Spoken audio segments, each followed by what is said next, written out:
नमस्कार, मैं आरबी सिंह यादव और आप देख रहे हैं मेरा YouTube channel RB Singh Yadav editor. आज मैं देश की जो यादव राजनीति है उस पर बात करूंगा। आप लोग ये ना समझें कि मैं एक यादव जर्नलिस्ट हूं इसलिए मैं इस राजनीति पर बात कर रहा हूं। बात असलियत में आज यहाँ से शुरू हुई है कि नरेंद्र मोदी ने एक यादव समुदाय के व्यक्ति को चीफ मिनिस्टर घोषित करवा दिया है। अब इसमें तमाम दुनिया के जो भारत के पत्रकार हैं, जर्नलिस्ट, जाने माने अपना अपना एनालिसिस दिखा रहे हैं और कह रहे हैं कि नरेंद्र मोदी ने अपने इस निर्णय से यादव राजनीति को अपनी पक्ष में करने की कुछ योजना बनाई है।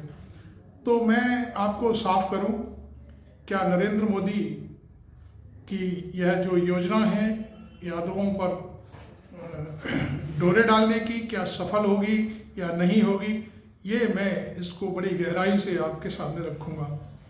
मैं आपको बता दूं, 1990 से पहले मुलायम सिंह यादव भारतीय राजनीति के सबसे बड़े पुरंदर चौधरी चरण सिंह के साए में राजनीति करते रहे थे और उसके बाद उन्होंने, उनके पुत्र अजीत सिंह ने एक दौर में जो लोकदल नाम की संस्था थी उसको तोड़ करके लोकदल आ और लोकदल बा बना दिया।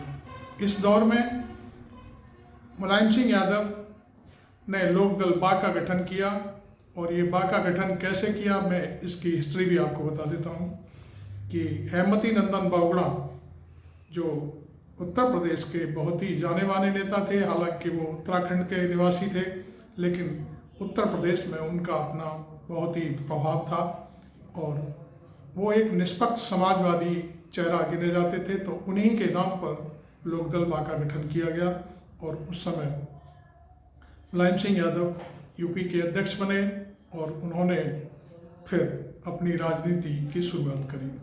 लोकदल आ भी बना जो अजीत सिंह के नाम पर बना, लेकिन उसके बाद जब जनता दल बना तो लोकदल बा का विलय जनता दल में हो गया और उस समय प्रस्ताव तो बहुत आए कि देवीलाल जी को प्रधानमंत्री बनाया जाए, लेकिन देवीलाल जी ने अपनी टोपी पूरी तरह से सोच समझकर बीपी सिंह के सिर पर रख दी और बीपी सिंह भारत के प्रधानमंत्री बने। यह सरकार 11 महीने चली और मुलायम सिंह यादव उत्तर प्रदेश के चीफ मिनिस्टर बने। इस दौर में मैं समझता हूं मैं आपको फिर वही यादवों की राजनीति पर ले जाना चाहता हूं। भारतीय जनता पार्टी ने उस दौर में एक ऐसा खेल खेला जो आज तक जारी है। शायद आप समझते होंगे कि भारतीय जनता पार्टी यादवों की बड़ी हतैषी है, तो यह आपको गलतफहमी है और अपने दिमाग से निकाल देना चाहिए, क्योंकि मोहन यादव एमपी के चीफ मिनिस्टर जरूर घोषित किए गए हैं लेकिन वो एक कठपुतली के रूप में काम करेंगे और वो शायद समाज के लिए कोई काम नहीं कर पाएंगे क्योंकि उनकी पृष्ठभूमि आरएसएस से आई हुई है। खैर, वो आज का विषय है। मैं पिछली राजनीति पर फिर ले जाना चाहता हूं कि यादवों को भारतीय जनता पार्टी ने आरएसएस के जरिए कितने तरीके से प्रभावित किया, मैं इस बात का खुलासा इस अपने वीडियो में करूंगा। आपको वीडियो मेरा लंबा हो सकता है काफ़ी, तो आप मेरे वीडियो को पूरा देखें, अंत तक देखें और मुझे सब्सक्राइब करना ना भूलें, ना मेरे वीडियो को ज्वाइन करना भूलें और इस वीडियो को वायरल भी करें जिससे समाज के लोगों को और सामाजिक जो चेतना वाले लोग हैं उनकी समझ में आए कि हालांकि ये खेल क्या चल रहा है। उस दौर में मुलायम सिंह यादव जब चीफ मिनिस्टर थे तब बीपी सिंह की 11 महीने पुरानी सरकार से भारतीय जनता पार्टी ने अपना समर्थन वापस ले लिया और एक जो सोमनाथ मंदिर है गुजरात में, वहाँ से अडवाणी ने अपनी रथ यात्रा शुरू की अयोध्या के लिए और यह जानबूझ करके उस समय ऐसा किया गया था कि मुलायम सिंह यादव को किसी न किसी रूप में हटाना है और बदनाम करना है कि ये हिंदुओं के विरोधी हैं। तो वो आप सारे सब लोग जानते हैं कि ये मामला कहाँ से कहाँ तक पहुँचा। उस दौर में 1990 के दशक में अक्टूबर में उनको अयोध्या पहुंचना था अपनी रथ यात्रा लेकर के, लेकिन उससे पहले राष्ट्रीय सुरक्षा परिषद की बैठक में बार बार मुलायम सिंह को मतलब इस बात की कोशिश की गई कि उन्हें हैरेस किया जाए और पूरी तरह से, लेकिन मुलायम सिंह यादव बड़े जिद्दी पॉलिटिशियन थे। आप जानते हैं वो जो ठान लेते थे उसे पूरा करते थे। मुलायम सिंह यादव ने कहा कि मैं अयोध्या में ऐसा काम करूंगा कि परिंदा भी पर नहीं मार सकेगा, रथ यात्रा तो बहुत दूर की बात है।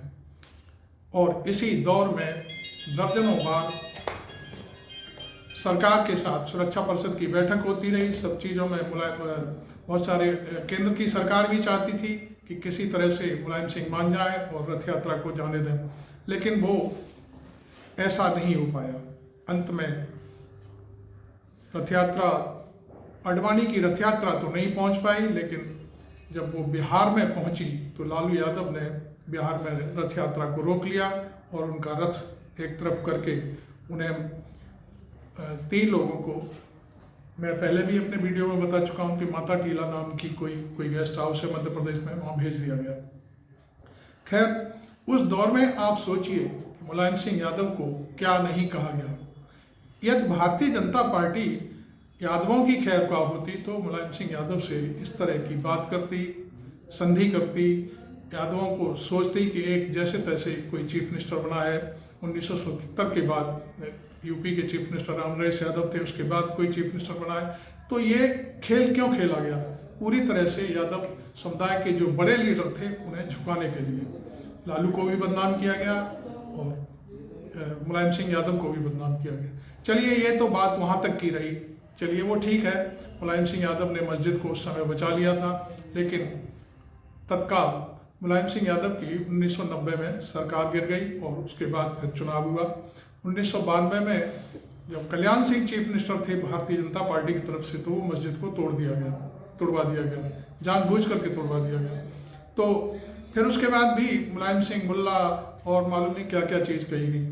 तो जब उस समय मुल्ला कहा जा रहा था, तो आज मोहन नाम के व्यक्ति को जो चीफ मिनिस्टर बनाया गया है उसको पेश करके क्या कहना चाहती है भारतीय जनता पार्टी।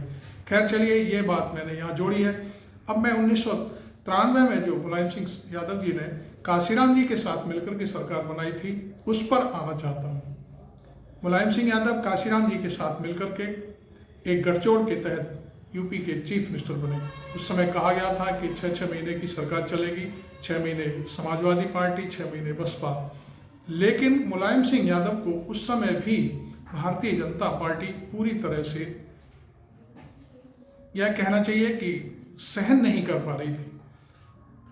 अब मैं आपको बताता हूँ, ये अंदर की बातें हैं, बहुत सारी बातें कमरों में होती हैं लेकिन बाहर नहीं आती। लेकिन मैं आपको इस वीडियो के जरिए मैं बताना चाहता हूँ कि भारतीय जनता पार्टी ने आरएसएस के इशारे पर मायावती को तैयार किया कि मुलायम सिंह से अपना समर्थन वापस ले लो और हम आपको चीफ मिनिस्टर बना देंगे।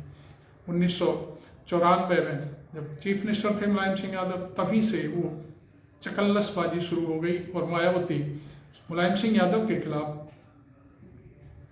तमाम तरह के विरोधाभासी बयान देने लगी और 1995 में आखिरकार मुलायम सिंह की सरकार गिरा दी गई और एक घटनाक्रम से जोड़ दिया गया कि वो गेस्ट हाउस में मायावती को जलाकर मार देना चाहते थे, विस्फोट करवा देना चाहते थे। लेकिन ये सारी बातें बेकार की बातें थी।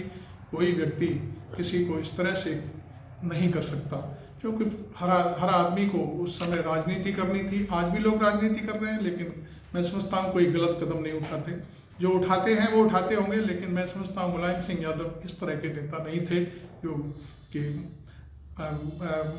मायावती जी को कहीं गेस्ट हाउस में सिलेंडर फटवा के और मारने की कोशिश कर रहे थे। ये पूरी तरह से गलत बात थी, क्योंकि मैं मुलायम सिंह यादव जी से उस समय पूरी तरह से जुड़ा हुआ था और उनके बार मैं कई बार उनसे इंटरव्यू मेरे हुए, उनसे बातचीतें हुई, उनके साथ में सभाओं में रहता था और बहुत सारी चीज़ें थी। खैर तो अब मैं ये जानना चाहता हूँ कि आज मोहन को आगे करके यादवों से क्या हासिल करना चाहते हैं, जबकि ये वही आरएसएस है, वही भारतीय जनता पार्टी है जो 1995 में एक बड़े सूबे के चीफ मिनिस्टर को इस तरह से बदनाम किया गया और फिर उसकी सत्ता छीन ली गई। तो मैं समझता हूँ आज जो यादव समुदाय है, और मैं समझता हूँ मुलायम सिंह यादव या समाजवादी पार्टी और राष्ट्रीय जनता दल आरजेडी जो लालू यादव की पार्टी है, उनसे जुड़े लोग क्या इस तरह के छलावे में आने को तैयार हो जाएंगे कि जिनके नेताओं को हमेशा भारतीय जनता पार्टी और आरएसएस ने हमेशा नीचे गिराने की कोशिश की।